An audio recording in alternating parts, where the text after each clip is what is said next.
룻기 강해의 첫 번째 시간이 되겠습니다. 지난주에 사사기 강해를 마쳤는데 사사기 강해 마지막 시간이 대단히 어둡게 끝난 거 여러분 아시죠? 막장 엔딩, 배드 엔딩이라고 말씀을 드렸습니다. 하나님의 백성들의 삶을 보여주는 이 사사기의 결말이 이렇게 어두워도 괜찮겠는가? 막장으로 끝나도 되겠는가? 그러나 사사기는 사사시대의 전체의 결말이 아니라고 말씀을 드렸습니다. 궁극적인 사사이신 하나님께서 이 막장 드라마를 은혜의 드라마로 바꿔내시는 시즌2가 있다고 말씀을 드리지 않았습니까? 오늘 룻기 1장 1절 말씀을 보면 이 룻기의 시대적인 배경이 나옵니다. 사사들이 치리하던 때에 고통과 절망, 뿐이던 인생이 어떻게 회복되는가, 그것을 보여주는 것이 바로 룻기인 것입니다. 룻기를 이해하는 열쇠가 있는데요, 룻기의 주인공이 누구인가 하는 것입니다. 룻기의 주인공이 누구일까요? 룻도 아니고 나오미도 아니고 또 보아스도 아닌 것입니다. 룻기의 주인공은 하나님이신 것입니다. 하나님의 성품이 아주 다양하지만 룻기에서 아주 분명하게 선포되는 하나님의 성품 한 가지가 있는데 그것이 바로 헤세드라고 하는 것입니다. 우리 하나님은 헤세드의 하나님이시라고 하는 것이 룻기 전체를 통해서 선포되고 있다는 것입니다. 헤세드라고 하는 단어는 우리말로는 잘 번역하기가 쉽지 않은 그런 개념을 가지고 있습니다. 우리말로는 상황에 따라서 여러 가지 단어로 번역이 되었는데 긍휼, 자비, 인자, 인애 이런 식으로 번역이 되어 있습니다. 쉽지가 않으니까 막 단어 번역을 우리 단어를 여러 가지를 써서 원문은 헤세드인데 이것을 긍휼, 자비, 인애, 인자 이런 식으로 다양하게 단어를 써서 번역을 했던 것입니다. 헤세드가 사랑에 속한 개념이다라고 하는 것은 이해가 되시지요? 사랑은 사랑인데 거기에 뭐가 포함되어 있느냐? 언약이라고 하는 것과 신실함이라고 하는 것이 포함되어 있는 개념인 것입니다. 풀어서 설명을 드리자면 하나님께서 자기 백성을 아주 너그러운 사랑으로 대하시며 우리의 필요, 자기 백성의 필요에 귀를 기울이시며 그 필요를 후히 공급하신다. 그럼으로써 자기 백성과의 언약을 신실하게 지키신다라고 하는 뜻을 담고 있는 것, 이것이 바로 헤세드라고 하는 것입니다. 이 헤세드라고 하는 것을 부부 관계를 통해서 좀 설명을 드릴 수가 있어요. 결혼이라고 하는 게 뭐죠? 우리가 결혼을 통해서 부부가 되는 것 아니겠습니까? 결혼이라고 하는 것은 남녀가 약속을 통하여 맺어지는 관계를 말하는 것입니다. 결혼식에서 성혼이 선포되기 전에 이 두 사람이 부부가 되었음을 선포합니다. 주례자가 성혼 선포를 한단 말이에요. 그런데 그 앞에 성혼 선포 전에 반드시 해야 할 일이 있는데 신랑 신부가 서로 약속을 하는 것입니다. 어떤 약속 하셨는지 기억 안 나세요? 가난할 때나 부할 때나 건강할 때나 병들었을 때나 남편을, 아내를 끝까지 사랑하겠습니다. 삶이 다하는 날까지 사랑하겠습니다. 이런 약속을 하는 것이죠. 사랑이라고 하는 것을 단순히 지금은 사랑하죠. 사랑하니까 결혼하고 싶은 마음이 든 거 아니겠습니까? 그런데 사랑을 단순히 감정에 속한 것으로 치부하지 않고 약속이라고 하는 것에 이 사랑을 메워두는 것을 말하는 것입니다. 이 약속이 끝까지 지켜진다면 어떤 결과가 찾아오겠어요? 그야말로 정말 삶이 다하는 날까지 서로를 끝까지 사랑하게 되는 것이지요. 결혼할 때 사랑이 있으니까 결혼을 하게 되는데 시간이 지나면서 이 사랑이 더 무르익고 깊어지는 것이 당연한 일이 아니겠습니까? 그러나 우리가 실제로 경험하는 결혼 생활이 불완전하고 깨지는 이유가 무엇인가? 우리가 신실한 존재가 아니기 때문이에요. 약속은 했는데 삶이 다하는 날까지 가난할 때나 병들었을 때나 내가 당신을 사랑하겠어. 약속은 했는데 약속 기억도 못 하잖아요. 약속은 했나? 얼마나 마음이 간사한지. 우리가 그런 존재이기 때문에 약속을 별로 중요하게 생각하지 않는 그런 불성실한 사람들이죠. 크게 보아서. 그러니까 이 결혼 생활이 실제로는 깨지고 엉망진창이 되는 것, 그럴 때가 있는 것입니다.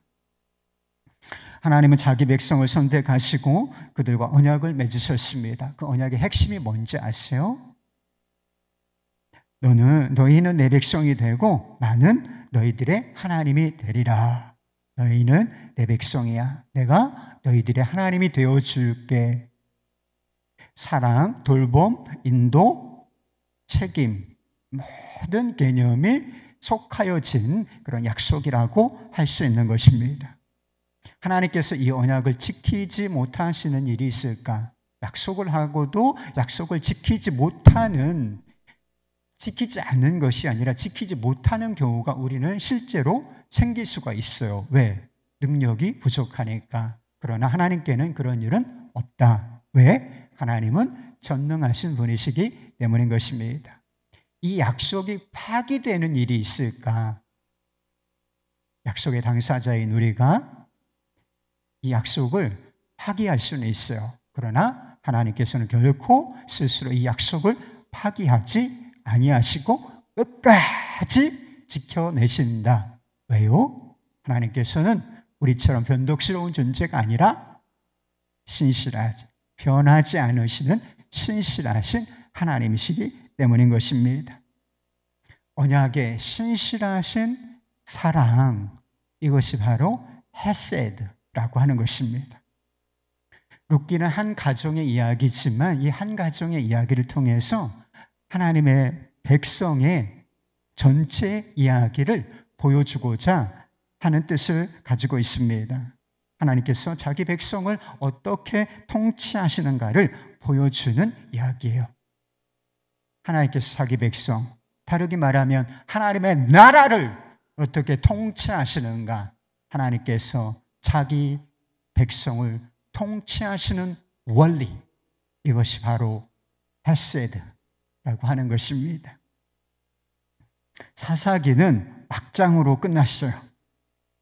하나님의 백성이, 이스라엘 백성들이 얼마나 타락했으며 그리고 그들이 얼마나 희망이 없는 존재인지, 하나님을 떠난 자들, 하나님이 내버려 두셨을 때 얼마나 타락하며 그들이 얼마나 희망이 없는 존재인지를 아주 사실적으로 보여주시지 않았습니까? 룻기는 사사시대의 시즌2답게 이 사사기의 결말을 이어받아요. 막장으로 시작합니다.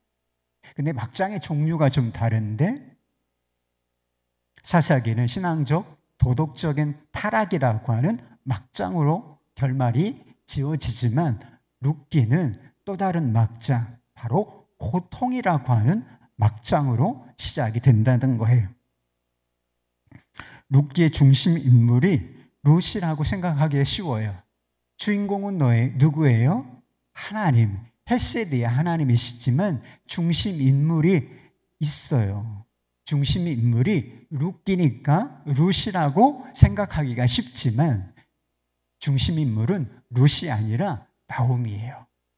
나오미의 관점으로 이 성경의 이야기가, 이 가정의 이야기가 쭉 진행되고 있는 것을 보면 이 룻기의 중심 인물이 나오미라고 하는 사실을 알 수가 있는 것입니다. 성경을 연구하는 사람들, 이 성경을 연구하는 사람들이 뭘 발견했는가?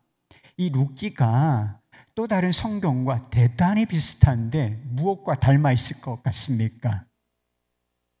요즘에 우리가 새벽 큐티 시간에 생명의 삶 본문이 욥기예요. 욥기. 룻기가 욥기와 대단히 닮아 있다, 이렇게 분석하고 있습니다. 나오미를 뭐라고 부르는지 아세요? 여자 욥이라고 불러요. 여자 욥이다. 본문 말씀을 보면 여자 욥이라고 불리는 나오미가 겪은 세 가지 비극적인 고통이 나옵니다.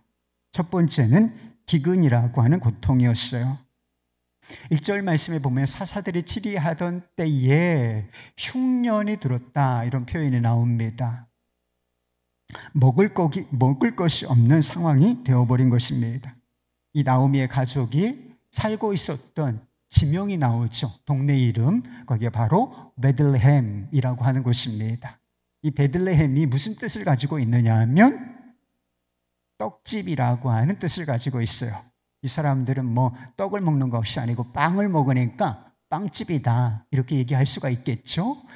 우리식으로 더 가깝게 번역을 하면 밥집이다, 이렇게 말할 수가 있는 거예요. 근데 밥집에 밥이 없는 거예요. 떡집에 떡이 떨어진 상황이 되어버리고 만 것입니다. 가나안 땅은 하나님께서 주신 약속의 땅, 젖과 꿀이 흐르는 축복의 땅이었습니다. 하나님께서 허락하신 이 땅에 도대체 왜 기근이라고 하는 고통이 임했는가?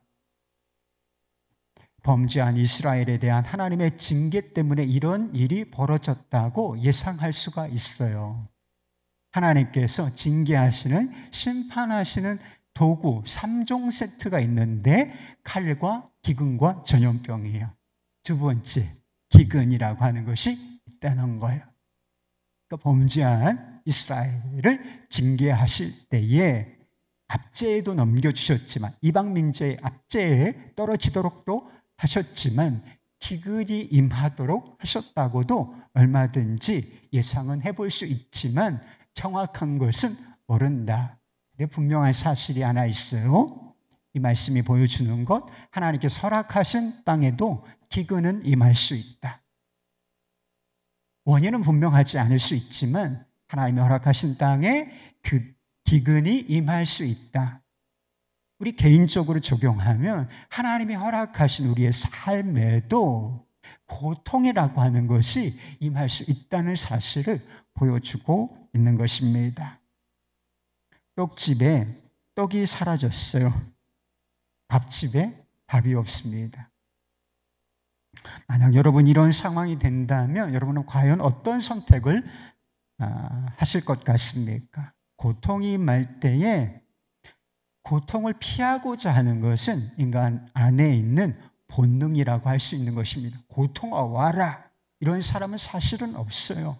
고통이 임하면 그 고통을 피하고자 하는 것이 인간 안에 있는 자연스러운 본능이라고 하는 것이지요. 나오미의 남편이 엘리멜렉인데, 엘리멜렉은 기근을 피해서 모압 땅으로 가족을 데리고 이주를 선택합니다. 많은 사람들이 이 선택, 기근을 피해서 모압 땅으로 간 이 이주, 이 선택을 대단히 잘못된 선택이라고 해석을 해요. 이후에 더 큰 고통이 임하게 되는데, 이후에 더 큰 고통을 당하게 된 원인을 바로 여기에서 찾고 있습니다. 하나님께서 고통이 임했다고 하나님께서 허락하신 땅을 떠나서 이방 땅, 그것도 적국에 이주를 했다. 이게 대단히 부정적인 것은 틀림이 없다는 것입니다. 고통이 임했다고 해서 하나님께서 선물로 주신 땅을 박차고 나갔어요. 다르게 말해서 신앙 공동체를 떠나버렸단 말입니다. 분명히 부정적으로 해석할 근거가 충분하다고 싶습니다. 사사시대를 살던 사람들의 특징이 있다고 말씀을 드리지 않았습니까? 그때에 왕이 없으므로, 다 자기 소견에 옳은 대로 행하였더라. 그 시대의 사람들의 삶의 원리를 보여주고 있는 것이죠. 저는 나오미의 가족이 모압 땅으로 이주를 결정하는데 이와 같은 방식을 선택할 수 있었다. 했을 것이다. 충분히 그럴 가능성이 있다고 생각합니다. 그러니까 하나님께 묻고 지금 가도 좋은지, 가도 되는 것인지 묻지 않고 자기 소견에 옳은 대로 판단하여 모압 땅으로 이주할 것을 결정했을 수 있다라고 생각합니다. 그러나 정확한 것은 모른다. 왜냐하면 성경이 그들의 선택이 죄에서 나온 것인지를 말해주고 있지는 않기 때문인 것입니다. 나오미의 가족의 선택에는 분명히 부정적인 요소가 있어요. 그걸 부인할 수는 없습니다. 그렇다고 이후의 고통이 그것 때문이라고 말할 수 있을까? 욥의 친구들이 저지른 실수 하나가 있는데 바로 그것입니다. 죄가 고통의 원인이라고 하는 이 원리를, 죄가 고통의 원인이지요. 맞습니다. 그런데 이 원리를 아주 획일적으로 적용하려고 했다는 거, 이해할 수 없는 고통이 있다라고 하는 가능성을 완전히 차단시켜버리고, 고통은 죄 때문이야, 너 고통당하고 있지, 넌 죄인이야, 이런 도식을 만들어낸 거, 그것이 욥의 친구들의 가장 큰 실수였다는 것입니다. 고통이 임했을 때 우리 자신을 돌아보는 것, 내면을 돌아보고 우리의 삶을 돌아보는 것은 대단히 중요한 일입니다. 그리고 뭔가 내가 하나님 앞에 잘못한 것이 있다, 그러면 회개하는 것이 옳아요. 그러나 모든 고통이 죄로 인한 것이라고 단정 지을 필요는 없다는 것입니다. 왜? 이해할 수 없는 고통도 있는 것이니까. 나오미에게 찾아온 두 번째 고통은 남편의 죽음이라는 것입니다. 모압 땅에서 얼마를 살았는지 모르지만 가장이니까 가정을 책임지기 위하여, 먹여 살리기 위해서 남편이 얼마나 애를 썼겠습니까? 그런데 그 남편이 죽었다는 거예요. 나오미 입장에서 보면 터가 무너지는 것 같지 않겠습니까? 인간이 겪을 수 있는 고통이 다양하지만 가장 큰 고통 한 가지가 있는데 그것이 바로 사별의 고통인 것입니다.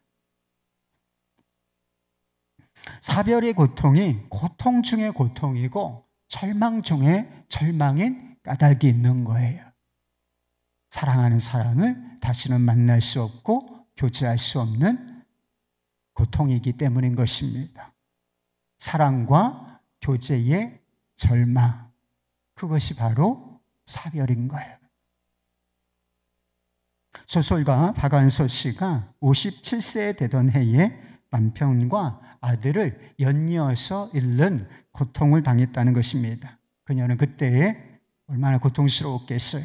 그 고통스러운 마음, 삶을 담아서 책을 한 권 펴냈는데 제목이 한 말씀만 해주소서라고 하는 것입니다. 외아들에게 시집을 가서 딸 넷에 아들 하나를 낳았는데 남편을 사별한 지 불과 1년도 지나지 않아서 아들을 잃었어요. 어느 날 아침에 잘 다녀오겠습니다, 어머니 라고 나갔던 아들이 저녁에 싸늘한 시신이 되어서 돌아왔다는 거예요. 그런데 그 수필집에 죽은 남편에 대한 이야기는 거의 나오지가 않고 오직 외아들의 죽음에 관한 이야기뿐이라는 거예요. 그녀는 이렇게 썼습니다. 주님, 당신은 과연 계신 것입니까? 계시다면 내 아들이 왜 죽어야 하는지 더도 말고 한 말씀만 해주십시오. 왜 내게 이런 불행한 일이 일어난 것입니까? 특별히 남에게 모질게 한 것도 없고 그렇게 끔찍한 고통을 당할 만한 죄를 범한 것도 없는 내게 말입니까?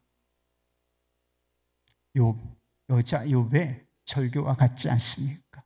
주님, 왜 이 불행과 고통이 제게 임한 것입니까?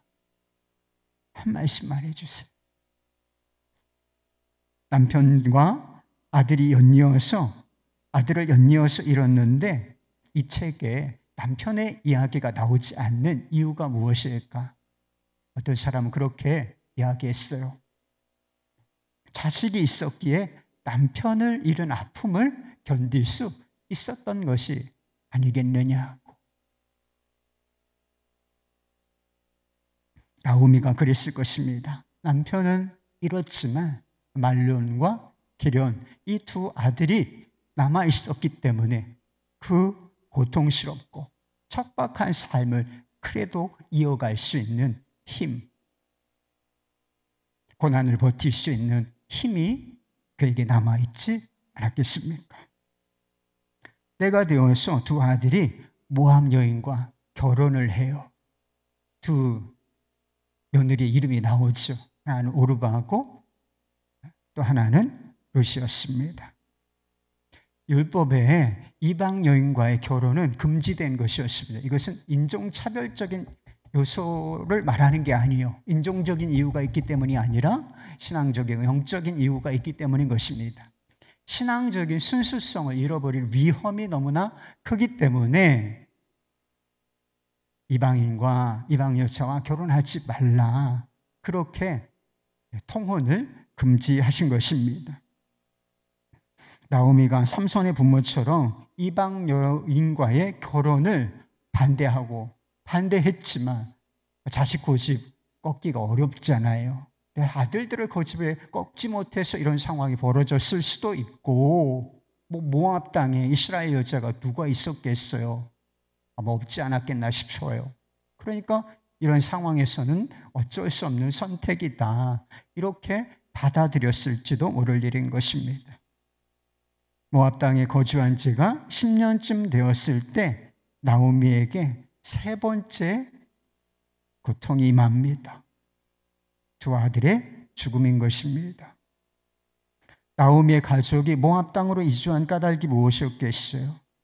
떡집에 떡이 비었기 때문인 것입니다. 살려고 목숨을 부지하기 위해서 모압 땅으로 위험을 감수하고 이주한 거예요. 그러나 나오미가 마주친 현실은 죽음, 또 죽음, 그리고 또 죽음이라고 하는 고통이었다는 것입니다. 9절 말씀, 말론과 기럧 두 사람이 다 죽고 그 여인은 나오미죠. 두 아들과 남편의 뒤에 남았더라. 무슨 뜻입니까? 나오미의 인생이 아무것도 남지 않은 nothing 인생이 되고 말았다는 뜻인 것입니다. 이 고대 근동에서 여자의 사회적 지위가 대단히 낮았어요.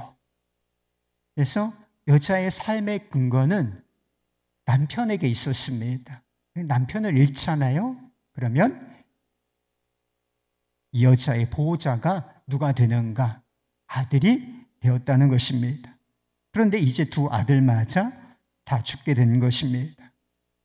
삶의 기반과 터전이 완전히 삶의 울타리가 없고 삶의 지지대가 사라진 그런 상황이 되어버리고 만 것입니다. 두 아들을 땅에 묻고 장사 지내고 돌아오는 어미의 심정을 생각해 봅니다. 이런 떡집에 떡이 없는 게 문제겠어요. 떡집에 떡이 비은 정도가 아니라 자신의 존재가 날아가 버리고 피어버린 것 같은 느낌이 아니었겠습니까? 희망을 찾아왔던 모압 땅은 나오미에게는 고통과 절망의 땅이었습니다. 나오미의 이름에 뜻이 있는데 기쁨이라는 뜻이에요. 나의 기쁨이라는 뜻인데 이 고통을 겪고 삼중고를 겪고 나니 더 이상은 나를 기쁨이라고 부르지 말고 마라라 부르시오 라고 말해요. 마라가 무슨 뜻인지 아세요?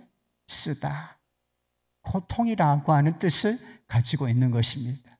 이제 나를 나라라 부르시오, 고통이라 부르시오 라고 말하는 여자의 심정을 그 누가 이해할 수 있겠습니까? 그런데요, 나오미가 고통이라고 하는 인생의 막장에 떨어졌을 때 그녀에게 또 하나 그 무엇인가가 찾아와요. 더 이상은 잃을 것도 없습니다. 더 이상은 누가 빼앗아 가려고 한다고 할지라도 이제 남은 건 목숨밖에 없어요. 목숨이 지금 살아있다는 것, 그렇게 중요한 일이 아닐 수도 있었을 거예요. 그런데 또 하나 무엇인가 중대한 것이 찾아온다. 아무것도 남지 않은 인생에 뭐가 찾아왔겠습니까?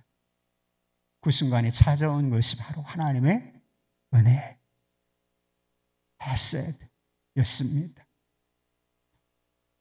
6절 말씀, 그 여인이 모압 지방에서 여호와께서 자기 백성을 돌보시사 그들에게 양식을 주셨다 함을 듣고 이에 두 며느리와 함께 일어나 모압 지방에서 돌아오려 하여. 나오미의 가족이 모압 땅으로 이주를 선택한 것은 기근 때문이었습니다. 그런데 비어있던 떡집에 떡이 생겼다라고 하는 소식을 듣게 된 것이었습니다. 그것은 단순히 양식이 풍족한 양식이 생겼다라고 하는 정도의 의미가 아니었어요. 그 앞에 무엇이 기록되어 있는지를 주목해 볼 필요가 있어요. 그냥 양식이 생겼다, 이제 풍년이 돌아서 먹을 것이 생겼다, 이런 뜻이 아니고 그 앞에 뭐가 있어요? 여호와께서 자기 백성을 돌보시사. 정확하게 말하면 자기 백성을 돌보시는 하나님의 은혜가 그 땅에 임했다, 이걸 말해주고 있는 거예요. 그 소식을 듣고서 어떤 통로를 통해서 들었는지는 모르지만 그 소식을 듣고 나오미의 마음속에서 다시 희망이 생기고 그리고 고향으로 돌아가야 하겠다라고 하는 결정을 내리게 되었다는 것입니다. 룻기에 뚜렷하게 드러나는 하나님의 성품이 헤세드라고 말씀드리지 않았습니까? 이 헤세드에 포함되어 있는 것이 바로 돌봄이라고 하는 거예요. 케어, 이 돌봄이라고 하는 것도 대단히 많은 의미가 들어있는 것이죠. 하나님은 결핍과 고통에 떨어지는 이들을 그냥 내어버려 두시지 아니하고 돌보시는 하나님이시다. 떡집에 다시 떡을 주신 것처럼 죄와 고통과 상실로 나생이 되어버린 인생을 다시 채우시는 하나님이시다 라고 하는 사실인 것입니다. 나오미의 귀향은 결단코 금의 환영이 아니었습니다. 어려운 집에서 견디지 못하고 성공하고 돌아오겠습니다, 이런 아들 있잖아요. 이런 가족이 성공은커녕 완전 실패, 고통의 막장으로 떨어진 이 나오미의 귀향이 어찌 금이 환향이라고 말할 수 있겠습니까? 나오미는 한편으로는 여자육과 같다고 말씀드리지 않았습니까? 그러나 또 한편으로는 누가복음 15장에 나오는 탕자, 여자 탕자와 같아 보이는 것입니다. 아버지의 집을 떠나서 마음대로 살면서 모든 것을 다 쏟아버리고 인생 자체를 낭비해버린 탕자, 돼지가 먹는 쥐엄 열매로도 추린 배를 채울 수 없었던 탕자,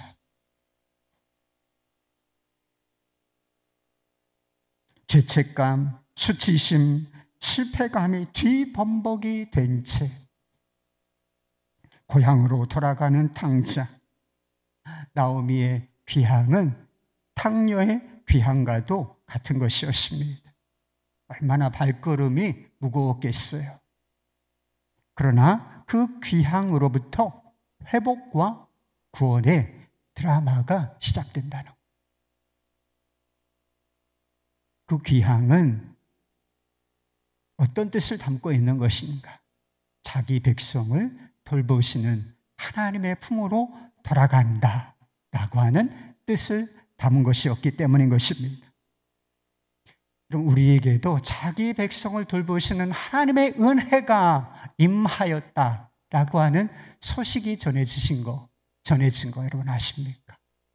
그것이 바로 복음이에요. 복음, 복된 소식이 우리에게도 전해졌다. 나오미는 비어있는 떡집에 떡을 주셨다라고 하는 소식을 듣게 되었다고 했습니다. 그러나 우리가 들은 소식은 하나님께서 떡을 주셨다라고 하는 정도가 아니라 하나님께서 떡이 되어서 오셨다는 거예요. 자기 백성을 구원하시고 돌보시기 위하여 하늘에서 내려온 살아있는 떡. 그 떡이 바로 우리 주 예수 그리스도이신 것입니다. 예수님께서 태어나신 마을이 있죠. 유다 베들레헴. 베들레헴 출신이에요. 예수님께서 베들레헴에서 태어나신 것은 결코 우연이 아닌 것입니다. 비어있던 떡집 같은 인생에 떡이 되어주시기 위하여 오신 것입니다. 자기 살을 찢고 또 찢어 영생할 양식으로 우리에게 주시기 위하여 오신 것입니다. 요한복음 6장 51절 말씀. 나는 하늘에서 내려온 살아있는 떡이니 사람이 이 떡을 먹으면 영생하리라. 내가 줄 떡은 곧 세상의 생명을 위한 내 살이니라 하시니라. 죄라고 하는 이 막장에 떨어져 있는 존재들, 이런 존재들이 구원을 받을 수 있겠습니까? 고통과 상실로 비워버린 nothing 인생이 다시 채워질 수 있겠습니까? 무너지고 어그러진 인생도 회복될 수 있을까요? Of course. Yes. 그렇습니다. 자기 백성을 돌보시는 하나님의 품으로 돌아가면 되는 거예요. 그 방법이 바로 회개이고 믿음인 것입니다. 무관심하고 폭력적인 남편에게 구타를 당하던 여인이 있었습니다. 너무나 고통스러워서 목사님에게 상담을 했는데 목사님이 당분간은 지금 상황이 너무 어려우니까 당분간은 좀 별거를 하는 것이 어떻겠느냐 이런 조언을 해주셨다는 것입니다. 그래서 별거가 시작이 됐어요. 어느 날 남편이 전화를 해서 내가 정신병원에 입원을 해야 될 것 같다. 그리고 또 어느 날인가 전화를 해서 내가 자살을 할 것 같다. 이런 전화를 했다는 것입니다. 아내는 남편의 버릇을 고쳐야 한다라고 하는 마음으로 아주 매몰차게 말했습니다. 그렇다면 그렇게 하세요. 그래야 제가 당신의 유산을 상속받지요. 그런데 정말 끔찍한 일이 일어나고 말았어요. 남편이 자살을 선택한 것이었습니다. 그녀는 죄책감으로 괴로워하고 또 너무 삶이 외로워서 이 남자 저 남자 방탕한 거죠.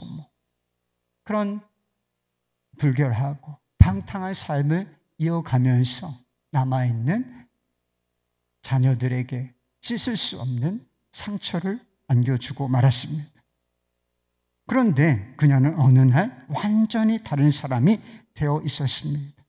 고통스러운 가정생활 때문에 생긴 상처, 남편의 끔찍한 사살로 인한 상처, 그리고 방탕한 삶을 살면서 자녀들에게 주었던 그 고통과 상처, 이것이 싹 씻겨 나가고 고침을 받았을 뿐만 아니라 다른 사람들의 상처를 보듬고 치유하는 자로 서 있게 되었다는 것입니다.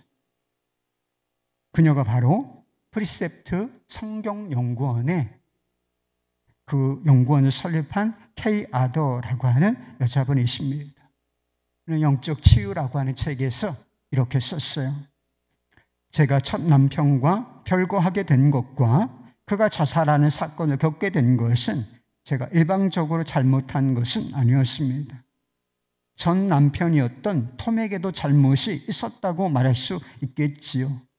그렇지만 근본적으로는 제가 하나님의 말씀에 순종하지 않았기 때문에 일어난 일들이었습니다. 저는 하나님께서 명하신 아내로서, 어머니로서 역할을 하지 않았습니다. 그저 제가 하고 싶은 대로 하였습니다. 무엇이 엄청난 고통과 상처, 이것을 가진 여인을 치유되게 했을까요? 상처가 치유되는 것뿐만 아니라 그 향처에서 향기가 나도록 만들었겠습니까? 무엇이 어그러지고 무너진 이 삶, 다시 일으켜 세울 수 있었겠는가 말입니다. 그녀가 어느 날 이사야 53장을 읽는 가운데 고통이라고 하는 막장에 떨어져 있는 자신, 이 인생을 돌보시기 위하여 찾아오신 하나님, 자기 살을 찢어 영생을 양식으로 주시기 위하여 오신 십자가의 예수를 만났기 때문에 치유가 시작되고 완전히 치유가 되어서 그 이상이 될 수가 있었다고 고백하였습니다. 여호와께 돌아가자라고 하는 찬양을 혹시 아십니까? 영어 제목이 있는데 Love Never Fails, 실패하지 않는 사랑이라는 제목을 가진 찬양입니다. 내 백성이 나를 떠나 돌아섰지만 내 사랑이 내 백성을 포기 못하니 내 모든 것 내어주고 나 그들을 얻으리라. 여호와께 돌아가자. 우린 돌아서도 그는 변치 않네. 여호와께 돌아가자. 우린 넘어져도 그 사랑 영원하네. 사랑은 오래 참고 자신을 내어주네. 서로 사랑할 때 세상은 주보네. 사랑은 절대 지지 않네. 여호와께 돌아가자. 우린 돌아서도 그는 변치 않네. 여호와께 돌아가자. 우린 넘어져도 그 사랑 영원하네. 사랑하는 여러분, 살 길을 찾으십니까? 그렇다면 자기 백성을 돌보시는 하나님께로 돌아가시기를 바랍니다. 넘어지고 실패하셨나요? 그렇다면 결코 실패하지 않는 사랑, 결코 지지 않는 사랑을 가지고 찾아오신 주님 품으로 돌아가시기 바랍니다. 지금 이해할 수 없는 고통 가운데 계신 분이 있으십니까? 자기 살을 찢어 우리에게 떡으로 내어주신 주님께서 여러분과 함께, 여러분 안에, 그리고 그 고통과 함께 계시다는 사실을 붙드시기를 주님의 이름으로 축원합니다.